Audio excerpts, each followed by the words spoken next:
Hello, I'm Marion, and recently I took my sister to see the Great Tapestry of Scotland, and they were kind enough to let me film there, and I've put together this little video that shows you just how amazing the whole thing is. I hope you really enjoy watching what I'm about to show you.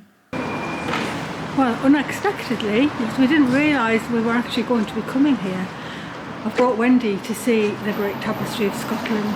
So we're here in Galashiels and we're about to go in, and I've been allowed to film some of it for you. I think you're going to really enjoy what I'm showing you.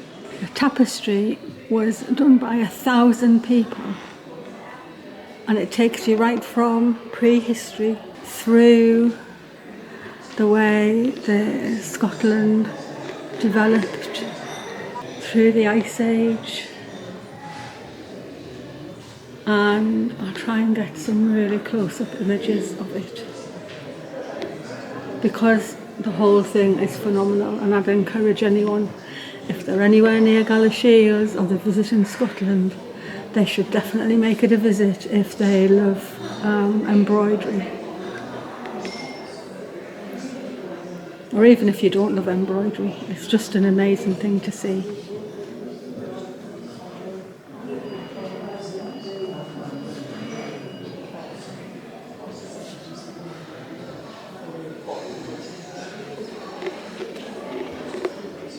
This panel is about Cuthbert at Melrose in 670 AD, and the Book of Kells and the Lindisfarne Gospels. And some of the stitching is really tiny.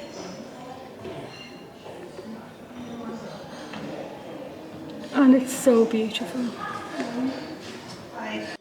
All of the clothes are all filled in.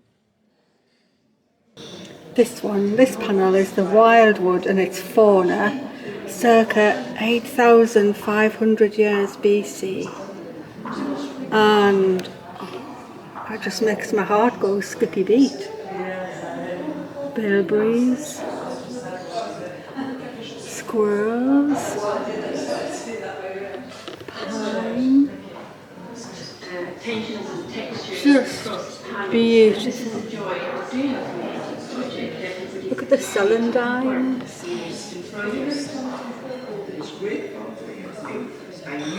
Primula.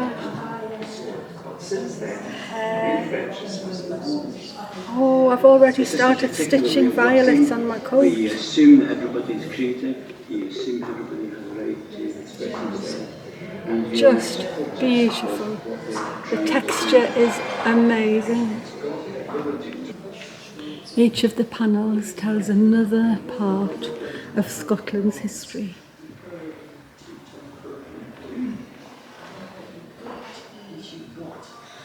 And it travelled all around, being stitched by people from all over. All sorts of groups of people joined in with it. And they have the people's names who stitched on each panel, along with the history or the writing about each piece. We're up to the 1290s here. William Wallace and Andrew Murray. And as I swing you round, you can see Galashiels through the window. And then these panels go on and on and on. And Wendy and I are only in the second little piece of it. So I shall pick and choose some beautiful parts to show you.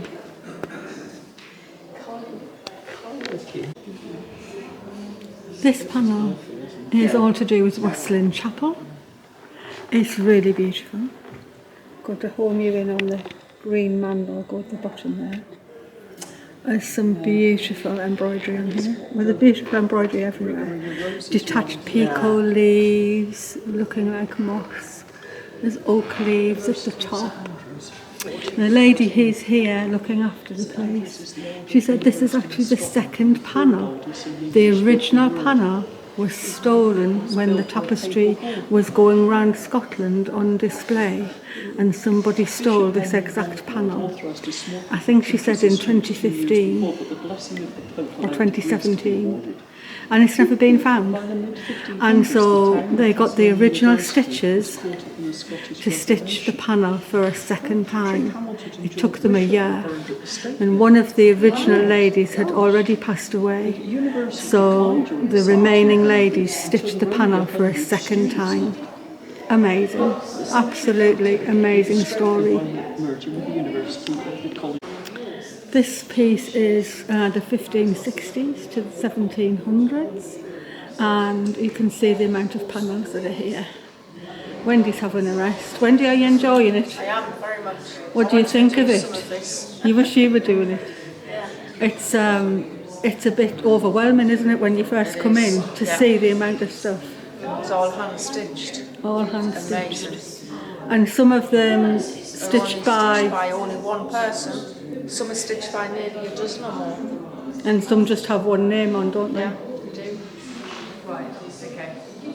So colourful. Yeah. Yes.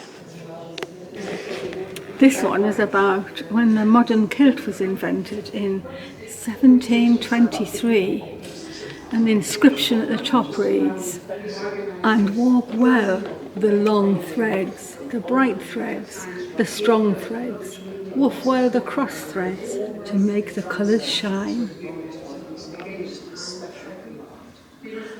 And I love the way they've got the tartans.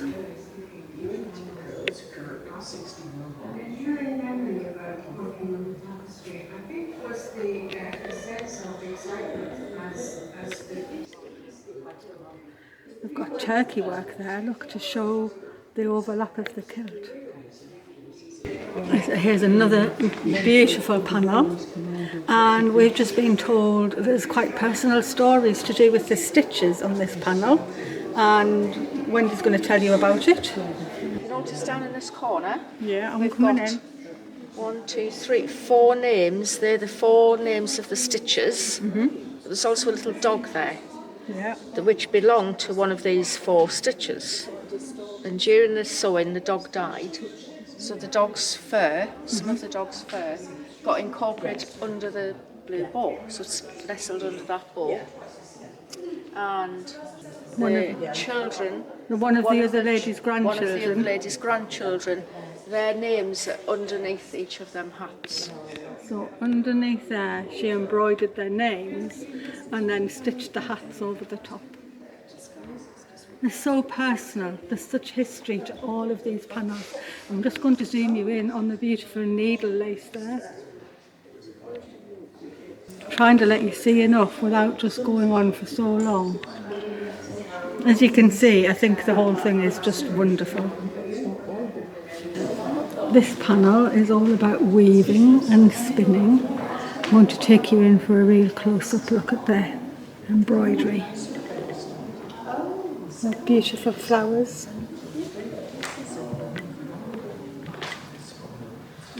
An amazing embroidery.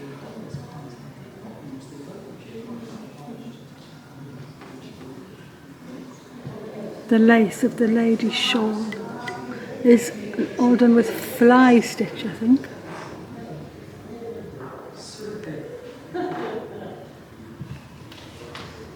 The weaving is done in chain stitch. The gentleman's waistcoat is a blanket stitch.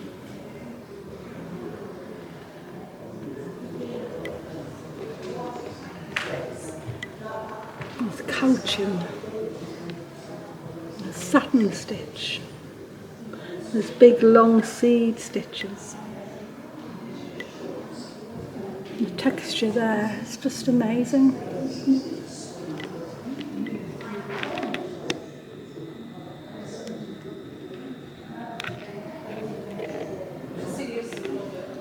This gentleman's coat has been filled in with rows and rows of fly stitch and couching.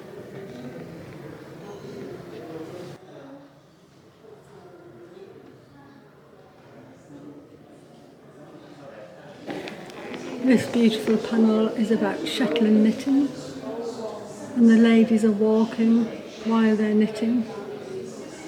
The sea behind them. They've got creels on their backs. Flowers at their feet. The texture of the skirt and the shawl is beautiful, and even all the knitting is just so beautifully embroidered.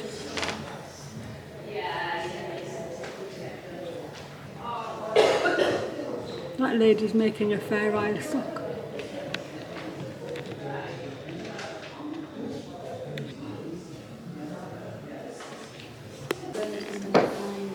This panel is about Fair Isle knitting,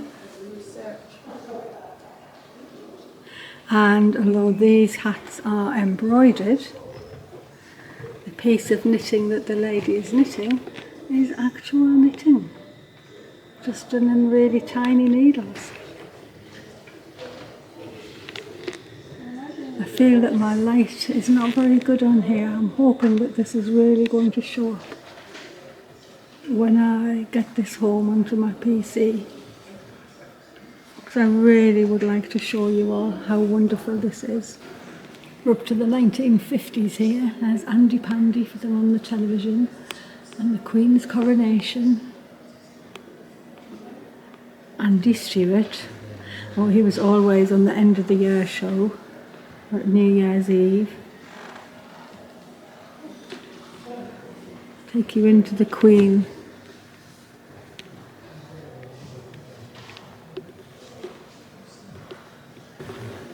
We're definitely in the 50s now. The lady with the pram.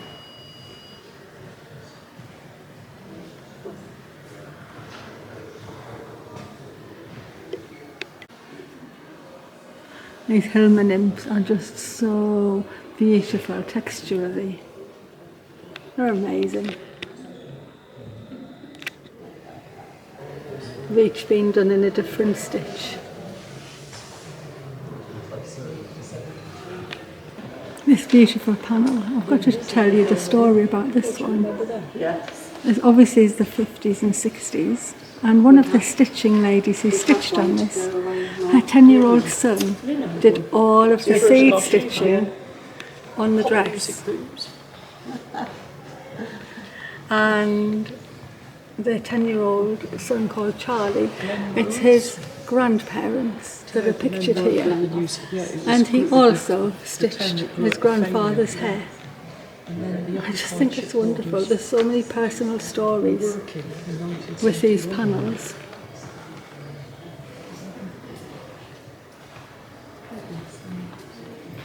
And so the stitching people for here: Imogen Allen, Jackie McNally, Charlie McNally. And so it was Jackie's son, Charlie, who stitched the seed stitch. One more look, because it's so beautiful.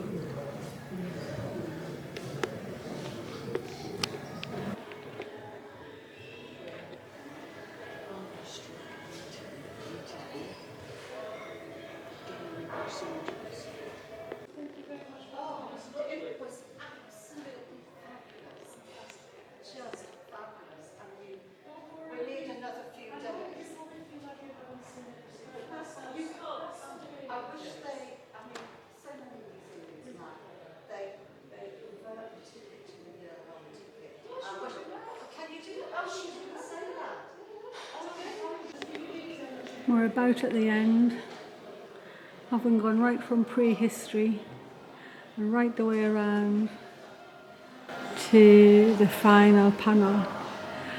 Now, I'd love to have got that better in for you because it's so beautiful, but the lights are not working, and when I get in close it's too dark for me to film for you.